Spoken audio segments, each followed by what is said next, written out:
Ça vient d'être annoncé, mais je pense que peut-être vous l'avez suivi hier, peut-être à l'ouverture. Ce sont les 25e championnats du monde qui donc hier ont commencé à Bercy par un France-Brésil qui va marquer, j'espère en tout cas, le parcours de l'équipe de France. En tout cas, c'est ce que les uns et les autres nous souhaitons, et surtout ce championnat du monde. Ce championnat du monde, un championnat du monde en 2 mots, c'est 84 matchs, c'est 24 équipes. C'est pour nous l'option que ce championnat puisse diffuser la pratique de notre sport dans le maximum de territoires. C'est la raison pour laquelle nous avons choisi de l'implanter dans 8 villes. C'est un peu une gageure, puisqu'on multiplie par 8 toutes les difficultés, les questions liées de transfert, de sécurité, chaque fois, dans chacune des villes, on a des soucis propres à son environnement technique, à son environnement politique, à son environnement administratif et autres. Mais bon, ça fait partie des options que nous avons choisies depuis son origine. Mais donc aujourd'hui, on y fait face, comme nous l'avions imaginé, mais peut-être un peu sous-estimé l'ampleur qu'aujourd'hui que ces 25e champions du monde ont pris. Mais en tout cas, on a les reins solides pour, je l'espère en tout cas, pour y faire face dans les 3 semaines qui viennent. Je répète, 84 matchs, 8 villes, 407 joueurs, 3 semaines de compétition, et je pense donc la volonté que nous avons eue des organisateurs que d'exposer tous les handballs à tous les publics dans le maximum de territoires. Voilà l'ambition. Et puis si par ailleurs ça veut sourire pour l'équipe de France, c'est pas plus mal. Cette organisation, telle que je viens de vous la décrire de façon extrêmement rapide et sommaire, elle a aussi comme but d'aller à la rencontre de tous les publics. Et si, comme ça a été rappelé tout à l'heure, mon emploi du temps est contraint, effectivement, et je le confirme, il n'en reste pas moins vrai que je me suis engagé à venir ce soir pour échanger rapidement peut-être, mais néanmoins de façon la plus authentique possible. Et après moi, d'autres interviendront qui seront tout aussi compétents que moi pour vous faire part de la manière et de la volonté que la Fédération française de handball, en tout cas, ses clubs, ses ligues, ses comités, essayent effectivement et essaient de contribuer à ce vivre ensemble dont on parle beaucoup, les uns et les autres, dont on dit qu'il convient de l'améliorer, les uns et les autres, et dont on pense que peut-être l'école, de manière générale, le système éducatif et le système associatif, peut-être dans un partenariat peut-être de plus grande qualité éventuellement que celui qui existe, peuvent être éventuellement des éléments de réponse extrêmement pratiques et concrètes à cet objectif du vivre ensemble. En ce qui nous concerne, la Fédération française de handball, depuis toujours, vous le savez, a établi des relations un peu privilégiées, ou en tout cas a eu des relations de proximité assez grandes avec les milieux éducatifs et les milieux enseignants. Elle continue à les développer au travers d'abord de ses dirigeants qui, pour beaucoup d'entre eux, sont issus du milieu enseignant, déjà dans un premier temps, et d'autre part, en développant des relations particulières ou partenariales avec les fédérations scolaires et universitaires,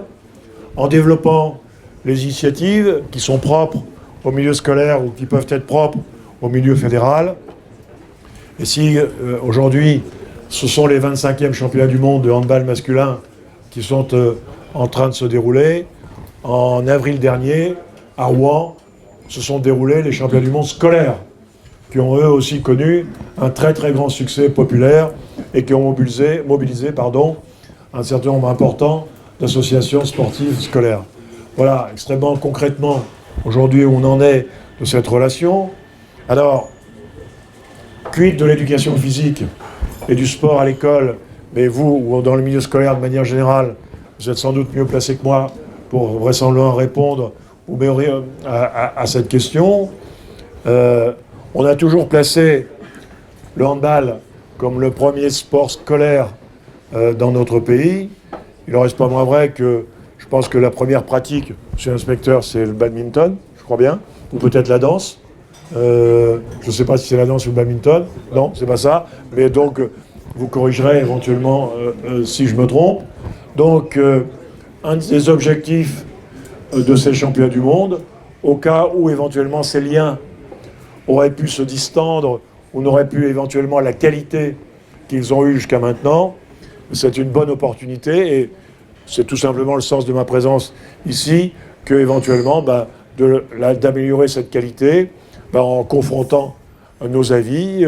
en m'interpellant sur certains points qui pourraient vous chagriner sur tel point ou tel point. Je crois que ça fait partie aussi du débat. Et puis nous, de vous dire ce qu'on essaye de faire tous, les dirigeants, les cadres techniques, qu'ils soient fédéraux ou pas fédéraux d'ailleurs, pour moi, c'est la même chose. Un dernier mot peut-être avant qu'on ouvre ce débat. On a aussi dans notre discours, du fait de nos origines, du fait de ces orientations, du fait de cette volonté, on a hissé le handball, qu'il soit masculin et féminin d'ailleurs, au sommet de la hiérarchie mondiale de notre sport. Et au moins chez les garçons depuis un certain nombre d'années. Et j'ai l'ambition que les filles, ce soit pour elles exactement la même chose. Non seulement on a qu'on a fait depuis 86 maintenant des efforts déterminants, importants, dans la préparation de nos équipes, dans le renouvellement de notre élite, dans la formation des cadres, dans la formation initiale, pour obtenir de façon récurrente ces résultats, on annonce, mais peut-être que vous allez me chatouiller sur cette question, on annonce que on peut conduire une équipe de haut niveau, on peut conduire une équipe peut-être professionnelle de haut niveau, tout en étant soucieux qu'elle soit respectée, respectable, et qu'elle puisse éventuellement aussi être un modèle dans son comportement sur le terrain, dans l'attitude de ses joueurs, à l'égard des arbitres, des spectateurs, dans le milieu qui l'environne, et que, au travers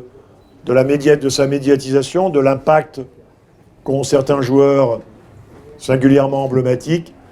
ils puissent donc contribuer, puisque c'est le thème de ce café pédagogique, au vivre ensemble. Voilà, notre volonté est de tenir par les deux bouts ce même objectif, par les deux bouts de la formation initiale, de la formation continue, et puis peut-être par le bout de l'exemplarité, celle qui passe par souvent une exposition médiatique, que ce soit télévision ou sociaux, aux médias sociaux, puisqu'aujourd'hui ils occupent une place importante dans l'exposition des activités sociales de quelque communauté que ce soit. Voilà ce qu'est aujourd'hui cette Fédération française de handball, qui pour les 4 années à venir aura donc, je vais en conclure sur ces 3 points, 3 grands objectifs. Cette notoriété sportive, ces résultats, maintenir le cap, chez les garçons comme chez les filles. Nous venons de connaître, vous le savez, un important remaniement territorial avec cette réforme, avec la nécessité, je m'adresse au cadre technique principalement, de revisiter peut-être la manière dont nous allons nous organiser sur un plan technique pour pallier à la fois proximité et efficacité dans un environnement, dans un périmètre territorial donc qui dans un certain nombre de régions, de territoires va considérablement évoluer. Et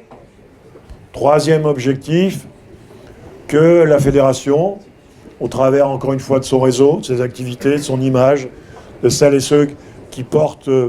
son message, ses athlètes, ses encadrements, ses arbitres puissent eh bien, participer à sa manière,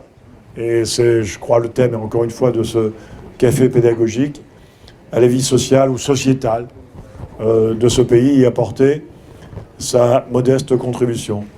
Nous sommes une communauté aujourd'hui de 500, 600 000 licenciés. Cette communauté, grâce à vous enseignants qui délivrez notre discipline, qui livrez dans vos enseignements notre discipline, elle ne se limite pas, bien entendu,